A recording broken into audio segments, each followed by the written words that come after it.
பேரறிஞர் அண்ணா என்ன சொன்னாங்கன்னா, கொள்கை அறிவிப்பு தேர்தல் அறிவிப்பு வரும்போது 3 படி அரிசி லட்சியம் 1 படி நிச்சயம் என்றுதான் அந்த தேர்தல் அறிக்கையில் சொல்லி அதை செயல்படுத்தினார்கள். முன்னாள் அமைச்சர் நேரு கூட அந்த ரேஷன் அரிசி தான் சாப்பிட்றேன், ஏன்னா சுகர் கம்மியாகும்ட்டு, அதை சுகரை கம்மியாகும்னு சொல்லி அது அதை மோட்டா அரிசி சாப்பிட்றாரு. ரேஷன் கடையிலே வாங்குகிற அத்தனை பேரும் ஆற்றுக்கும் கோழிக்கும் தான் அதை தீவனமாக பயன்படுத்தி கொண்டிருக்கிறார் என்பதுதான் நாடறிந்த உண்மை. அவை முன்னவர் சொல்கிறார், ஆட்டுக்கு மாட்டுக்கெலாம் இல்லை, இன்றைக்கி ரேஷன் அரிசி எல்லா மக்களும் சாப்பிட்றாங்க. நீ எப்படி காலையில் எழுந்திரிச்சோன்னா நெல்லிக்காய் ஜூஸ் குடிப்பான்னு பேட்டி கொடுக்குறியா, அது மாதிரி இன்றைக்கி ரேஷன் அரிசியை எல்லா மக்களும் பயன்படுத்தி கொண்டிருக்கிறார் என்பது உண்மை. உறுப்பினர் ஏழையாக இருக்கக்கூடிய மாதிரி அண்ணன் ரேஷன் கடையில் தான் அரிசி சாப்பிட்றாருன்னு ஒரு தகவல். நான் சிறு வயதிலேயே பிஹெச்ல இருக்கும் பொழுது ரேஷன் கடையில் போய் அரிசி வாங்கி சாப்பிட்ட கும்பிட்டு தான் என்னோட குடும்பம். நம்ம தமிழ்நாடு மட்டும்தான் அது மிகப்பெரிய திட்டம், இந்த அரிசி வழங்குற திட்டம். அதை நம்ம மூத்தவர்கள் கொச்சைப்படுத்தக்கூடாது. எல்லோரும் சமம் நினைக்கக்கூடிய ஒரு அரசா இருக்கு. இது வரைக்கும் எந்த அமைச்சர் போய் ஒரு ஃப்ரீயா இருக்கக்கூடிய ஹாஸ்பிட்டல் போய் படுத்திருக்கிறாரு? உடம்பு சரியில்லைன்னா சிங்கப்பூர் போறாங்க, உடம்பு சரியில்லைன்னா பிரைவேட் ஹாஸ்பிட்டல் போறாங்க. அப்ப இங்க இலவசம்ங்கிறது கருணை அடிப்படையில் இருக்கு, இலவசங்கிறது தகுதி அடிப்படையில் இருக்கணும். அதாவது மக்களுடைய உரிமை. அது சாப்பிட்றது தான் சாப்பிட முடியும். சர்க்கரை நோய் வந்தவங்க அந்த ரேஷன் அரிசி சாப்பிட்டா தான் அது குறையுங்கிற டாக்டருடைய அட்வைஸில் தான் அந்த அரிசி சாப்பிட்டுட்டு இருக்கிறோமே தவிர இதுதான் உண்மை. இதை உங்களுக்கு விளக்கமாக சொல்கிறேன். ஏதோ நாங்கள் உற்பத்தி பண்ணி உங்களை மாதிரி இருக்கிறவர்களுக்கு அதை நான் கொடுப்பதற்காக தான் உற்பத்தி செய்து கொண்டு இருக்கிறோம். ஆனால் நீங்கள் போய் ஒரு சீனியர் சட்டமன்ற உறுப்பினர் அவை முன்னவர் கொச்சைப்படுத்தலாமா? ஏழைகள் வாங்கி சாப்பிடுகிற அரிசியை அது ஆடு மாடு தான் தின்றாங்கன்னு சொன்னீங்கன்னா அதுக்கு என்ன பேர்? அவை முன்னவர் MRK பன்னீர்செல்வம் அவர். மிகு பேரவைத் தலைவர்களே, மாண்புமிகு அமைச்சர் அவர்கள் இப்போல்லாம் கணக்கெல்லாம் அவர் ஆடிட்டரில் அவர் கணக்கெல்லாம் சொல்கிறாரு. ஆனால் நாங்கள் எப்படியும் எங்களுக்கு நெல் மழையில் நனையாமல் 5 ஆண்டு காலத்தில் மழை நனைக்காமல் தான் இப்போ நீங்கள் ஆட்சிக்கு பொறுப்பேற்ற 3 மாதத்தில் இப்போ தொலைக்காட்சியில் பார்த்தா எல்லாம் நெல் மூட்டைகள்லாம் நனைந்து, அதுவும் அதிகமாக ஓப்பனில் தான் இருக்குது. இப்போ ஓப்பனில் தான் வச்சுக்கிங்க. நாங்கள் திடீர்னு ஒரு மழை வரும்போது நாங்கள் உடனுக்குடன் அங்கே அப்புறப்படுத்தி இங்கே பாதுகாப்பான இடத்திலே நாங்கள் குடோனில் வச்சோம். எங்கே சக்கரால குடோனாக இருந்தாலும் சரி, பள்ளிக்கூடமாக இருந்தாலும் சரி, அந்த அளவுக்கு நாங்கள் வைத்து நெல்லை பாதுகாத்தோம். அதனால தான் வெள்ளை அரிசியாக ஒரு கருப்பு அரிசி வந்த காலத்தை போய் வெள்ளை அரிசி வர்ற காரணம் அந்த நெல்லை மழை நனையாமல் முளைக்க விடாமல் இருந்த காரணத்தால் தான் நெல் இப்போ தேசங்களில் இப்போ இங்கே வெள்ளை அரிசி வருவதற்கு ஒரு காரணமும் உண்டு. மாண்புமிகு அவை முன்னவர். மாண்புமிகு பேரவைத் தலைவர் அவர்களே, மாண்புமிகு முன்னாள் அமைச்சர் அவர்கள் இங்கே குறிப்பிடுகிற போது முழுமையாக பாதுகாப்பளித்து தூய்மையான ஆட்சி மக்களுக்கு ரேஷன் கடையிலே வழங்கி கொண்டிருக்கிறான்னு சொன்னார்கள். ரேஷன் கடையிலே வாங்குகிற அத்தனை பேரும் ஆற்றுக்கும் கோழிக்கும் தான் அதை தீவனமாக பயன்படுத்தி கொண்டிருக்கிறார் என்பதுதான் நாடறிந்த உண்மை. ஆகவே நீங்கள்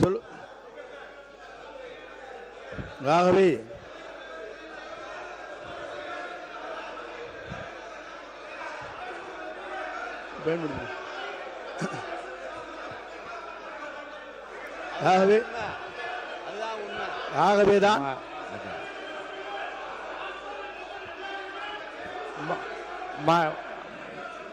மாண்புமிகு உறுப்பினர்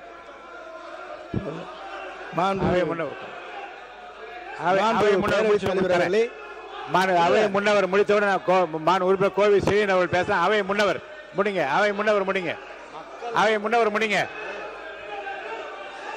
உட்காருங்க. அவை முன்னவர் நீங்க முடிச்சிட்டீங்களா? முடிங்க. உங்களுக்கு தரேன், வாய்ப்பு தரேன். அவை முன்னவர் பேசி முடித்து உங்களுக்கு வாய்ப்பு தரேன். 2 பேர், நீங்க 2 பேருமே பேசலாம். உட்காருங்க. அவை முன்னவர் பேசி முடித்தவுடன் 2 பேர், நீங்க கோவை செடியன் நீங்களும் பேசலாம், அவரும் பேசலாம். 2 பேருக்கும் உட்காருங்க. நீங்க உட்காருங்க. பேரவைத் தலைவர் அவர்களே உட்காருங்க. சொல்லுங்க. நீங்க சொன்னீங்க, அதுக்காக சொல்லியிருக்கேன். அதற்காகத்தான் நம்முடைய முதலமைச்சர் அவர்கள் சன்னரக நெல்லை உற்பத்தி செய்ய வேண்டும் என்பதற்காகத்தான் இந்த தொகையை உயர்த்தி கொடுத்து எதிர்காலத்தில் சன்னரகை தான் இந்த மக்கள் வேண்டும் என்று விரும்புகிறார்கள். அண்டை மாநிலங்களிலிருந்து அந்த அரிசி வருகிறது, பல இடங்களிலிருந்து வாங்கப்படுகிறது. நம்முடைய சன்ன ரகம் என்பது உற்பத்தி குறைவாக இருக்கிறது என்பதுதான் உண்மை. ஆகவே அதை உற்பத்தி செய்ய வேண்டும் என்ற நோக்கத்தோடு தான் அந்த பணிகளை மேற்கொண்டார்கள். மாண்பு உறுப்பினர் அவர்கள் சொல்லுகிற போது இல்லை அதை மாற்றி ஒரே சொல்லிடுறேன் இல்லை சொல்லிடுறேன். மாண்பு பேரவைத் தலைவர் அவர்களே, நான் சொன்னதில் உங்களுக்கு அதில் இருக்கும். அதை சில பேர் பயன்படுத்துவதில்லை என்பதுதான் உண்மை. ஏனென்று சொன்னால் எம்ஆர்கே பன்னீர்செல்வம் அவர்கள் எம்ஆர்கே பன்னீர்செல்வம் நீங்க பேசுங்க. எம்ஆர்கே பன்னீர்செல்வம் அவர்கள் மட்டும் பேசலாம்.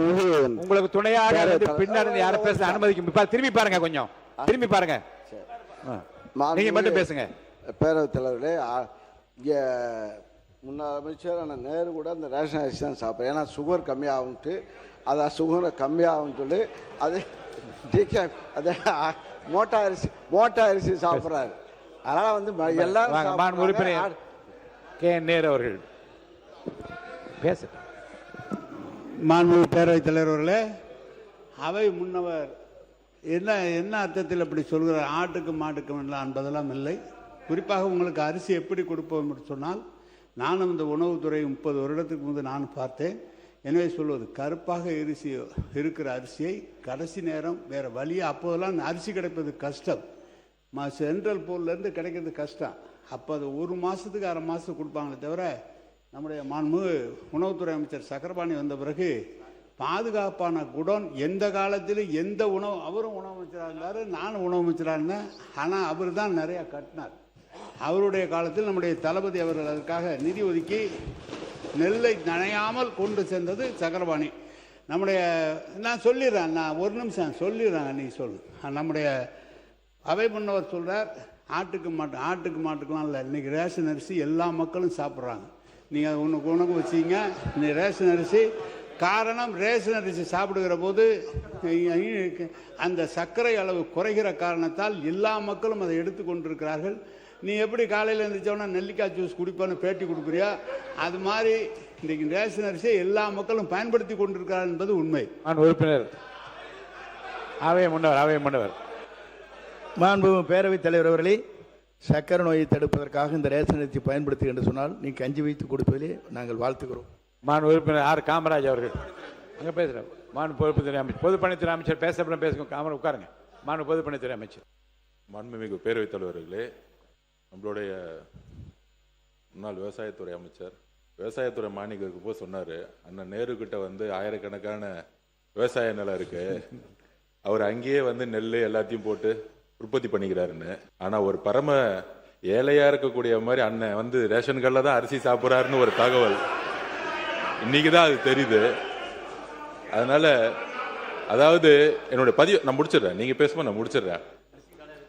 எதற்கு சன்னக நெல் அரிசிக்கு அதிகமான ஊக்கத்தொகையும் பொது ரக அரிசிக்கு எதுக்கு விலை கம்மியும் அப்படிங்கிற ஒரு விவாதம் நம்முடைய முன்னாள் உணவுத்துறை அமைச்சர் வந்து ஒரு பதிவு பண்ணாரு.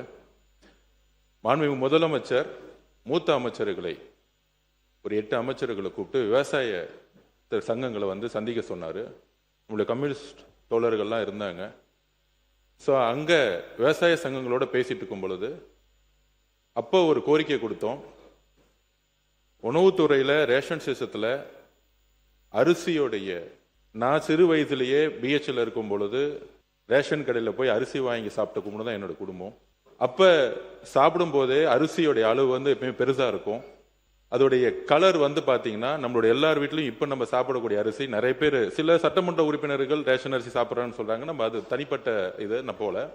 பெரும்பாலும் இங்கே இருக்கக்கூடிய சட்டமன்ற உறுப்பினர்கள் தன்னுடைய மனசாட்சிப்படி தெரியும், யாரும் ரேஷன் கடையிலேருந்து அரிசி வாங்கி சாப்பிட்றதில்லை பெரும்பாலும். நான் இதுதான் உண்மையை தான், நாங்கள் உண்மையை பதிவு பண்ணுறோம். இங்க வந்து மக்கள் என்ன நினைக்கிறாங்கிறத உண்மையை நம்ம பதிவு பண்ணணும். இதுல வந்து இந்த ஆட்சி அந்த ஆட்சி போன ஆட்சி 50 வருஷ ஆட்சி பத்தி பதிவு பண்ணல. இன்னைக்கு இருக்க நிலைமை என்னங்கிறத மாண்புமிகு முதலமைச்சருடைய கவனம் போய் சென்ற பிறகு அப்ப விவசாயிகள் சொன்னாங்க, நாங்க வந்து எங்களுடைய பயிரை மாத்தணும்னா நீங்க வந்து சன்ன நகர்களுக்கு வந்து அதிகமான ஊக்கத்தொகை கொடுங்க அப்படின்னு பதிவு பண்ணுவோம். மாண்புமிகு முதலமைச்சர் திருப்பியும் ஒரு விவாதம் நடந்துச்சு. அப்ப மாண்புமிகு முதலமைச்சர் சொன்னாரு, மற்ற ஆட்சிகள்லாம் விட்டுருவோம், நம்ம ஆட்சியில கொடுக்கக்கூடிய அரிசி சன்ன நகர் நெல்லா நம்ம கொடுப்போம், அரிசியா கொடுப்போம் மக்களுக்கு.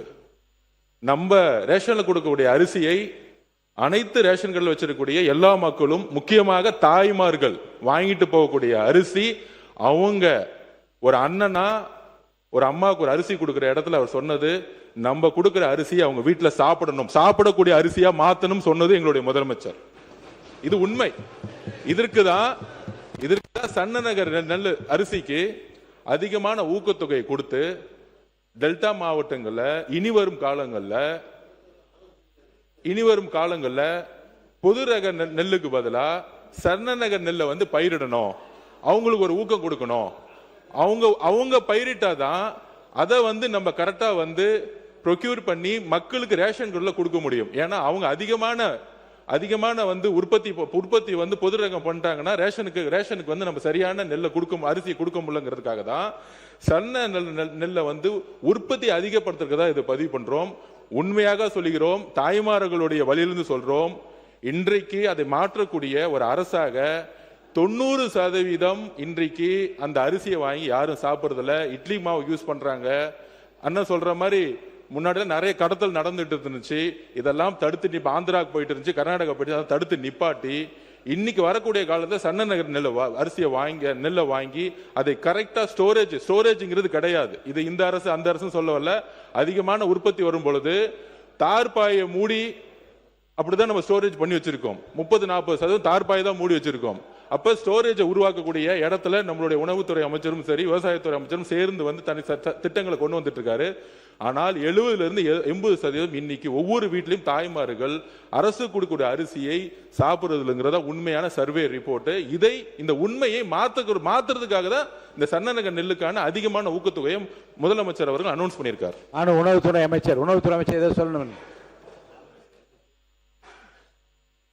பேரவைத் தலைவர்களே, நம்ம முன்னாள் அமைச்சர் 2 பேரும் கே நேரு சாரும் அவர் சொல்லியிருந்தாங்க, எங்கேயுமே எங்கள் ஆட்சிகள் நினைவே இல்லைன்னு. எங்கிட்ட சில ரிப்போர்ட்ஸ் இருக்குது, சில ஃபோட்டோஸ் பேப்பரில் கடந்த 1 ஆண்டு காலமாக அந்த பேப்பர் ரிப்போர்ட்டாக இருக்குது. அதாவது சும்மா ஒரு எக்ஸாம்பிள் மட்டும் சொல்கிறேன். 2025 டிசம்பர் முதல் வாரத்திலேயே மதுராந்தகத்தில் 5000 மூட்டைகள் மழையில் நினைந்தன. அது பேப்பர் ரிப்போர்ட்டில் பேப்பர் பத்திரிகைகள் நிறையா வந்திருக்கு.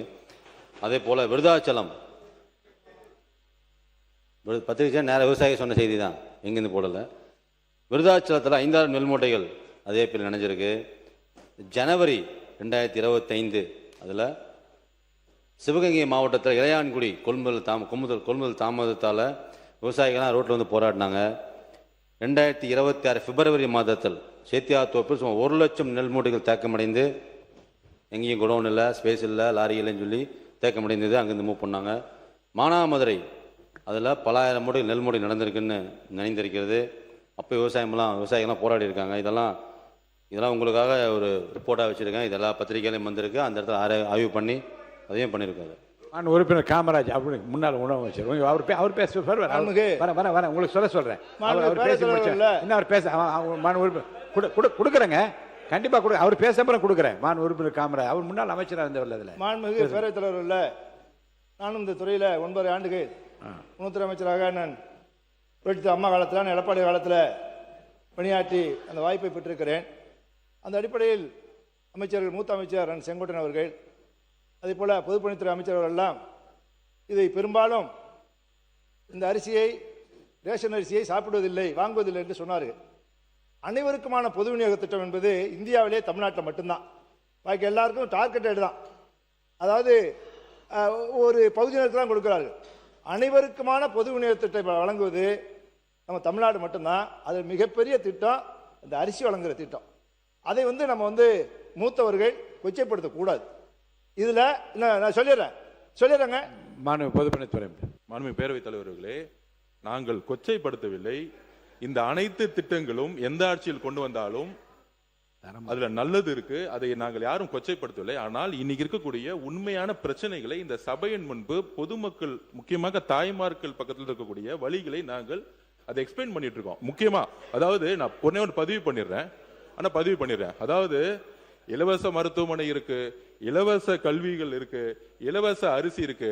ஆனால் இங்க இருக்கக்கூடிய மந்திரிகளோ, இங்க இருக்கக்கூடிய சட்டமன்ற உறுப்பினர்களோ இலவச மருத்துவமனைக்கு போனது கிடையாது, இலவச கல்வி நிலையங்களுக்கு போனது கிடையாது, இலவச அரிசியை நம்ம சாப்பிட்டது கிடையாது. இலவசம் என்பது இலவசம் என்பது நம்ம பயன்படுத்துகிற மாதிரி இருக்கணும். எல்லோரும் சமம் நினைக்கக்கூடிய ஒரு அரசா இருக்கு. இது வரைக்கும் எந்த அமைச்சர் போய் ஒரு ஃப்ரீயா இருக்கக்கூடிய ஹாஸ்பிட்டல் போய் படுத்திருக்கிறாரு? உடம்பு சரியில்லைன்னா சிங்கப்பூர் போறாங்க, உடம்பு சரியில்லைன்னா பிரைவேட் ஹாஸ்பிட்டல் போறாங்க. அப்ப இங்க இலவசம்ங்கிறது இலவசம்ங்கிறது கருணை அடிப்படையில் இருக்கு. இலவசங்கிறது தகுதி அடிப்படையில் இருக்கணும். அதாவது மக்களுடைய உரிமை அது நம்ம கருணை அடிப்படையில் கொடுக்கக்கூடிய அரசு எங்களுது கிடையாது. இதெல்லாம் இலவசம்ங்கிறது வார்த்தையே தவறு. இதை உரிமை, மக்களுடைய உரிமையை எந்த ஊழலும் இல்லாமல் நேர்மையான முறையில் எங்களுக்கு உடம்பு சரியில்லைன்னா நாங்க ராஜீவ்காந்தி ஹாஸ்பிட்டல் போனோம், அப்படி ஒரு மருத்துவமனையை உருவாக்கணும். ஒரு எம்எல்ஏ ரேஷன் அரிசி போய் எடுத்து சாப்பிடக்குள்ள ஒரு குவாலிட்டி கொடுக்கணும். அந்த குவாலிட்டியான ஒரு தரத்தை உருவாக்கணுங்கிறதா நாங்க பதிவு எடுத்துற, யாரையும் கொச்சைப்படுத்துவது நோக்கம் இல்ல. அனைத்து தலைவர்களும் திட்டங்களை கொண்டு வந்திருக்காங்க. ஆனால் திட்டங்கள் சரியான முறையில் நம்மெல்லாம் சாப்பிடக்கூடிய அரிசியோ, நம்மெல்லாம் போகக்கூடிய மருத்துவமனையோ, நம்ம குழந்தைகள் படிக்கக்கூடிய ஒரு கல்வி நிலையங்களோ இன்னைக்கு இல்லை. இதை மாற்றக்கூடிய இடத்துல நாங்கள் இருக்கிறோம். அதை மாற்றுவோங்கிறத நாங்க பதிவு பண்றோம். உறுப்பினர் கே நேரு அவர்கள் மாண்பு பேரவைத் தலைவர் அவர்களே, மாண்பு பொதுப்பணித்துறை அமைச்சர் அவர்கள், ஒரு நிமிஷம் சொல்றேன் உட்காருங்க. பொதுப்பணித்துறை அமைச்சர் அவர்கள் சொன்னாங்க, சன்னரக அரிசிக்கு கூடுதலான விலை கொடுத்து விவசாயிகளை சன்னரகத்தை உற்பத்தி செய்து மக்களுக்கு சன்னரகமாக கொண்டு சேர்ப்பதுதான் எங்களுடைய அரசுன்னு சொன்னார். நம்ம செய்ய முடியாது. சன்னரகம்லாம் குறுவை, தாளடி, நவரைப்பட்டம் என்று 3 பட்டங்கள் விளைகிறது. 3 பட்டங்களில் குறுவையில் விளைகிறது மொத்தமான அரிசி தான் விளையுது. அதாவது 7-31, 46, AST 16.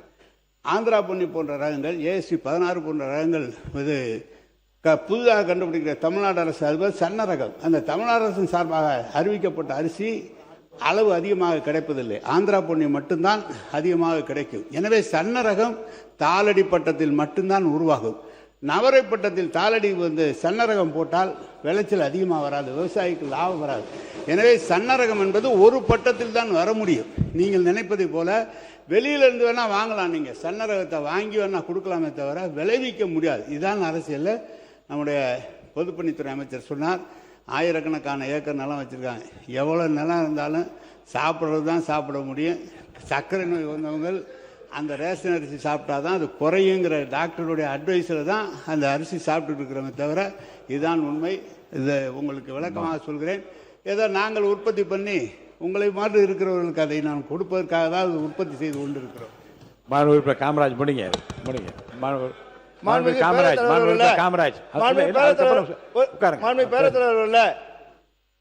அதாவது இந்த அரிசி வழங்குகிற திட்டத்தை இலவச அரிசி என்று சொல்லக்கூடாது, விலையில்லாத அரிசி என்று சொன்ன தலைவர் மாண்புமிகு புரட்சி தலைவி அம்மா அவர்கள் 1,84,00,000 பேருக்கு தமிழ்நாடு முழுவதும் விலையில்லாத அரிசியை அறிமுகப்படுத்தினார்கள். அது இன்றைக்கு 2,20,00,000 கார்டு வரைக்கும் விலையில்லாத அரிசி போயிட்டு இருக்கு. இன்றைக்கு இருக்கிற விலைவாசி ஏற்றத்தில் அரிசி விலை உயர்ந்திருக்கிற இந்த சூழலில் மொத்தமாக இன்றைக்கு இந்த அரிசியை அத்தனை பேர் சாப்பிடுகிறார்கள் என்பதை இந்த அவைக்கு நான் பதிவு வைக்க விரும்புகிறேன். மாண்புமிகு உணவுத்துறை அமைச்சர் முடிச்சிடலாம் இதை. மாண்புமிகு பேரவைத் தலைவர்களே, சரி சொல்லுங்க முடிங்க. அமைச்சர் முன்னாள் நம்ம நேரு சாருக்காக சொல்ல வரேன். இதுவரைக்கும் செப்டம்பர் 2025 ஆகஸ்ட் 2020 இன்று வரை ப்ரொக்யூர் பண்ண நெல் கிட்டத்தட்ட 64,52,401 மெட்ரிக் டன் நம்ம ப்ரொக்யூர் பண்ணியிருக்கோம் விவசாயிட்டேருந்து. அது ஸ்பெசிஃபிக்காக சன்ன ரகம் கிரேட் ஏ அதை நிறைய விவசாயம் பண்ணுறாங்க. கிட்டத்தட்ட இன்று வரை 38,29,616 மெட்ரிக் டன் ப்ரொக்யூர் பண்ணியிருக்கோம். அதே காமன் நீங்கள் சொல்கிற மோட்டார் ரகம் காமன் வெரைட்டி 26,22,750 மெட்ரிக் டன் தான் வாங்கியிருக்கோம். இன்னைக்கு விவசாயிகளே அதிகப்படியான நெல் நம்ம ஏன் அது விலை அதிகமாக கொடுத்துருக்கோம் காரணமே கூட எல்லா விவசாயிகளும் ரெக்வஸ்ட் பண்ணதே எல்லாமே இந்த மோட்டார் ரகங்களை அதிகப்படியாக எங்களுக்கு விளைவிக்க முடியல, எங்கள் சன்ன ரகமாக இருந்தால் மக்களுக்கு கொடுக்க முடியுங்கிறதுனால கிட்டத்தட்ட காமன் 26 லட்சம் இருந்தது இந்த வருடங்கள். அதே காமன் வெறும் 38 லட்சம், கிட்டத்தட்ட 12 லட்சம் அதிகமாக இருக்குது. இல்லைங்கிறோம். இதில் காமன் வெரைட்டியை விட மோட்டார் நம்ம கிரேடு ஏ 38 லட்சம் ப்ரொக்யூர் பண்ணிகிட்டு இருக்கோம். இனி வருங்காலங்களில் காமன் வெரைட்டியை விட்டுட்டு கிரேடு ஏக்கு அதிகப்படியான முக்கியத்துவம் கொடுத்து பிரைஸ் அதிகமாக கொடுத்துருக்காங்க. மாண்புமிகு ஏவா வேலு அவர்கள் மைக் கொடுங்க. மாண்புமிகு பேரவைத் தலைவர்களே, நானும் 5 ஆண்டு காலம் கூட்டுறவு உணவுத்துறை அமைச்சராக இருந்து பணியாற்றிய காரணத்தான் ஒரு விளக்கத்தை சொல்ல வேண்டிய நிலைமை இருக்குது. அவை முன்னவர் அவர்கள் எப்பொழுதும் உங்களுக்கு உறுதுணையாக இருந்து அவையை சும்மா நடத்துறதுக்காக அவர் முயற்சி பண்ணணும். அவரே ஒரு பிரச்சனையை உருவாக்கி விட்டார் என்று சொன்னால் எப்படி அவையை நடத்த முடியும்? ஒன்று, இப்போ ஏற்கனவே 5 ஆண்டு காலம் நாங்கள் ஆட்சியில் இருக்கிற பொழுது இந்த இடத்துல தான் உட்கார்ந்தார். என்னைக்காவது ஒரு நாளாவது இந்த பொது விநியோக திட்டத்தில் உங்கள் ஆட்சியில் அரிசி சரின்னு எங்கேயாவது ஒரு நாளாவது கேள்வி கேட்டிருப்பாரா? அதுவும் இல்லை. ஏதோ ஏன் சொல்கிறாருன்னு சொல்கிறேன். கழக ஆட்சியை பொறுத்தளவிற்கு பொது விநியோக திட்டம் சிறப்பாக இருப்பது என்று பத்திரிக்கை இல்லை, இந்தியன் பத்திரிக்கையும் ஹிந்து பத்திரிக்கையும் டைம்ஸ் ஆஃப் இந்தியா பத்திரிக்கையும் ஆர்டிக்கல் எழுதாங்க. என்ன தெரியுங்களா? கழக ஆட்சியில் பொது விநியோக திட்டம் மிக சிறப்பாக இருக்கு என்று சொல்லி தன்வீர் பண்டாரி, தீபக் வர்மா உச்சநீதிமன்ற நீதிபதிகள் பாராட்டி அந்த செய்தி வந்தது. ஒன்று. இது மெத்தேடு எப்படின்னு கேட்டீங்கன்னா, பொதுவாக ரேஷன் கடைக்கு வருகிற அரிசி எப்படி இருக்குன்னு கேட்டால், தமிழ்நாட்டில் நம்ம நெல்லை நம்ம பர்ச்சேஸ் பண்ணுறோம். அந்த நெல்லை பர்ச்சேஸ் பண்ணுறதை அரிசியாக்கி அது ஈடு செய்து விட்டு எஞ்சி இருக்கிற அரிசி எங்கிறது கொடுக்குறாங்கன்னா மத்திய அரசாங்க தொகுப்புத்திலிருந்து அரிசி தராங்க. அது சத்தீஸ்கர்லேருந்து வரும், பஞ்சாப்லேருந்து வரும், ஆந்திராவிலேருந்து வரும். ஒரு முறை நம்ம அவை முன்னவர் சொன்னதை போல அரிசி பழுப்பு நிறத்தில் வந்தது. அது சத்தீஸ்கர்லேருந்து வர்ற அரிசி. ரேஷன் கடையில் இதை பற்றி ஒரு செய்தி வந்த உடனே எங்கள் முதலமைச்சர் என்ன சொன்னார்னா, ரேஷனுக்கு அப்படி ஒரு செய்தி வந்திருக்கிறது, நாளைக்கே அதெல்லாம் வித்ட்ரா பண்ணுங்கன்னார். என்ன விஷயம்னார், இது சத்தீஸ்கர்ல அரிசி அப்படின்னு உடனே மத்திய தொகுப்பில் இருக்கிற உணவுத்துறையை சந்தித்து, உணவு அமைச்சரவை சந்தித்து, எங்களுக்கு இனிமேல் சத்தீஸ்கர் அரிசி தேவையில்லை, பஞ்சாப் அரிசியும் ஆந்திரா அரிசியும் தான் வர வேண்டும் என்று ஆணை பெற்று அதுக்கு பின்னால் தொடர்ந்து அரிசி கொடுக்கப்பட்டது. இதுதான் உண்மையான வரலாறு. இதுதான் உண்மையான வரலாறு. அடுத்து எங்களுடைய அண்ணர் மு க ஸ்டாலின் நம்முடைய உணவுத்துறை அமைச்சர் சக்கரவாணிக்கு ஒரு ஆர்டரை போட்டு, நீங்கள் உள்ளூரில் அரிசி இது நெல் பர்ச்சேஸ் பண்ணுறீங்க, நாம் இது ஈடு செய்தால் மீதி அரிசி தருவாங்க. இந்த அரிசி எப்படி இருக்கும்னு கேட்டால், தமிழ்நாட்டில் உற்பத்தி பண்ணுற அரிசி கொஞ்சம் கலர் கம்மியாக தான் இருக்கும், என்ன மாதிரி கொஞ்சம் கருப்பாக இருக்கும், உங்களை மாதிரி சிகப்பாக இருக்காது. அதனால் அதுக்கு என்ன ஆர்டர் போட்டார் தெரியுங்களா? வெளிநாட்டு ஜெர்மனாக இருக்கலாம், இல்லை உள்நாட்டில் இருக்கலாம், கலர் சாற்றை ஒன்று நீங்கள் வாங்கி ஒரு மில்லுலையும் வச்சு அதை வெளுமையாக்கணும்னு சொன்னாங்க. இவ்வளவு நடந்திருக்குது. ஆனால் நீங்கள் போய் ஒரு சீனியர் சட்டமன்ற உறுப்பினர் அவை முன்னவர் கொச்சைப்படுத்தலாமா? ஏழைகள் வாங்கி சாப்பிடுகிற அரிசியை அது ஆடு மாடு தான் தின்றாங்கன்னு சொன்னீங்கன்னா அதுக்கு என்ன பேர்? அவை முன்னவர் மாண்பு பேரவைத் தலைவர் அவர்களே, நான் குறிப்பிட்டது ஒன்றே ஒன்றுதான். நீங்கள் ரேஷன் அரிசி என்பது ஒரு வரலாற்றில் இடம்பெற்ற ஒன்றுதான், இல்லை என்று நான் மறுக்கவில்லை. ஆனால் ரேஷன் அரிசி எல்லோரும் பெற வேண்டும் என்பதுதான் அரசுடைய நோக்கம். அதிலே அங்கே இருக்கிற சாதாரண அரிசி என்பது மக்கள் பெரும்பாலாக பயன்படுத்தவில்லை என்பதுதான் உண்மை நிலை. எல்லோரும் நீங்களே வேண்டுமானாலும் அப்படிப்பட்ட நிலை தான் இருக்கிறது. அண்ணன் மட்டுமன்றம் சொன்னீர்கள், சர்க்கரை நோய் இருக்கிறது, மருத்துவர் சொன்னார், ஆகவே ரேஷன் அரிசியை நான் சாப்பிட்டு கொண்டிருந்தேன் சொன்னார்கள். அப்படி இருக்கலாம், இல்லை என்று நான் சொல்லவில்லை. ஆகவே மாண்பு உறுப்பினர் அவர்கள், நாங்கள் சன்ன ரகத்தை கொண்டு வர வேண்டும், அதைத்தான் முழுமையாக தமிழ்நாட்டு மக்கள் பயன்படுத்துவதற்கு ஏதுவாக அமையும். ரேஷன் கடையிலே வாங்குகிற கிளப்பல்ல இல்லை பெரும்பாலான மக்கள் அந்த குறைகளை இல்லை விடலாங்க. இல்லை இல்லை ஆடு இல்லை இல்லை இல்லைங்க, நான் சொல்லிடுறேன், சொல்லி முடித்த இருங்க, நான் ஒன்று சொல்லிடுறேங்க, நான் ஒன்று சொல்லிடுறேன். இல்லை ஆடு மாடுகள் என்று உட்காருங்க, நீங்க உட்காருங்க. இல்லை ஆடு இருங்க, இருங்க.